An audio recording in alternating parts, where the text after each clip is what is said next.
Donc ici, on a un tableau de bord qui nous présente la situation des effectifs et des contrats dans une entreprise. Ok. Donc généralement pour l'équipe dirigeante, pour les managers, superviseurs, tu as une idée rapidement de ce qui se passe. Où est-ce que tu as un plus grand nombre d'effectifs, hein. Ici, j'ai mis client ou bien site d'affectation, hein. Ça peut être aussi département ou bien direction. Donc, tu sais là où tu as plus d'effectifs, par exemple. Tu sais aussi comment est-ce que ces effectifs, de manière générale, globale, sont dispatchés en fonction, sont repartis en fonction du type de contrat. Ok. Donc, tu as les CDD, CDI, intérim et stage.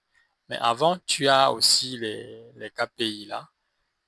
Donc, effectif global, en interne, combien il y en a par rapport à en externe, tu vois. Hein. Ici, c'est un suivi des effectifs. Donc, ce n'est pas financier pour avoir de l'argent un peu partout. C'est pourquoi je dis que c'est généralement pour les managers qui sont, pour le cas typique, RH ou bien responsable d'un département de production, etc. En bas, on a une évolution également de des embauches, ok, dans le temps, ok, très importante. Donc, tu sais que tu as une idée claire que voici le département qui consomme plus en termes d'effectifs. Si c'est une entreprise qui fait de la mise à disposition, elle voit clairement que voici celui qui est mon plus gros client. Ensuite, à part lui, j'ai le bleu là, ok, qui est donc le A. Donc, on a le A et le B. Et les autres, d'accord, en cas d'urgence, je peux un peu ralentir sur ceux-ci, mais les deux là, il faut que je m'arrange pour m'occuper d'eux rapidement et sérieusement, hein, à tout moment. C'est un exemple parmi tant d'autres, hein. C'est les éléments qui te permettent de prendre des décisions stratégiques, quoi. Donc, ça, c'est un exemple que j'ai pris. Ici, pareil, hein, tu as également la division au niveau de tout ce qui est catégorie. Donc, tu vois qui est AM, la quantité de cadres, elle est plus importante que la quantité d'agents de maîtrise et d'employés ouvriers. Lorsque c'est une entreprise euh, de mise à disposition, ben, peut-être que ça ne pose pas de problème particulier. Mais lorsque c'est une entreprise normale, j'ai envie de dire, qui fait une autre activité que la mise à disposition, je veux dire, ça pose un problème parce que ça voudrait dire que dans cette entreprise, il y a plus de généraux que, hein, des sous-officiers ou des officiers, tu vois. Donc, ça n'est pas très, très, très, très bon. Ça ne se présente pas bien au niveau des RH. En principe, c'est l'inverse qu'il devait y avoir. Donc, tu vois que ce genre de graphique te permet de prendre ce genre de décision, d'observer et de comprendre ce genre de choses, de prendre la décision. Bon, bien sûr, il faut que dans ton domaine, tu aies d'abord une certaine connaissance aussi. Hein. Bien, on va aussi ajouter un exemple d'un autre détail. Ici c'est l'accueil, donc on va maintenant dans les contrats. Au niveau de contrat également, on a un détail important. Ici, on a les filtres qui se sont ajoutés, hein. Un détail important, c'est que tu as les contrats de ceux-là qui vont être terminés dans moins de 60 jours. Donc, tu as 8 personnes, moins de 60 jours, tu as 5 personnes, moins de 30 jours, et tu as 9 personnes en dessous de 15 jours. Et donc là, il faut déjà, ça doit commencer à tiquer parce qu'il faut aller vite.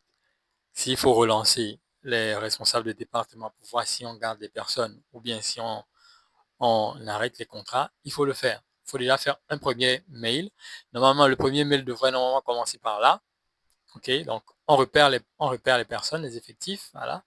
Donc, on repère les effectifs. On vient ici, en bas, il y a la liste. Il y a la liste qui est en bas là. Donc, dans cette liste-là, on regarde moins de 60 jours, c'est ce qui nous intéresse, ceux qui sont à moins de 60 jours. on les repère. On les repère. Moins de 60 jours. Voici le matricule. Donc, avec les matricules, on peut savoir où ils sont affectés. D'accord? Où ils sont affectés. Ou alors, je peux venir même en haut là et je fais le tri aussi. Mais avec les matricules, déjà, je peux savoir, pardon, je peux savoir où ils sont, qui ils sont déjà. Et donc, ça me permettra de trouver également où ils sont affectés et envoyer un mail à leur supérieur pour dire attention, on est descendu en dessous de 60 jours déjà. Il faut déjà qu'on commence à réfléchir sur tel ou tel effectif. Est-ce qu'il faut déjà, il faut penser à terminer leur contrat? Est-ce que leur contrat va être renouvelé? Ou bien est-ce qu'il faut déjà leur faire passer un certain nombre de tests pour voir s'ils seront retenus ou non? Allez, donc c'est à peu près ça. Et ici également, on fait la même chose. Et quand ça arrive ici, là déjà, il faut la dernière décision déjà. Des fois même dès moins de 30 jours, on peut déjà prendre des dernières décisions au sujet des personnes. Autre chose, on peut venir là, on peut avoir une idée du groupe de catégories du personnel, les effectifs par client. Donc je clique sur le client A qui m'intéresse. Quand je clique sur le client A, j'attends un tout petit peu et tout de suite, je vois que ça s'adapte. Vous voyez? Voici tout le reste s'adapte à ce clic-là. Donc pour le client A, on a 14 AM, hein, on a 40 cadres et ensuite 17 employés ouvriers. On peut également sélectionner l'année qu'on veut, on peut sélectionner le mois et puis le trimestre. Ok? Donc rapidement, c'est un peu le tour d'horizon que je voulais faire sur ce, ce, ce tableau de bord qui, voilà, qui nous permet de prendre des décisions rapidement. Ok, ciao, ciao, merci.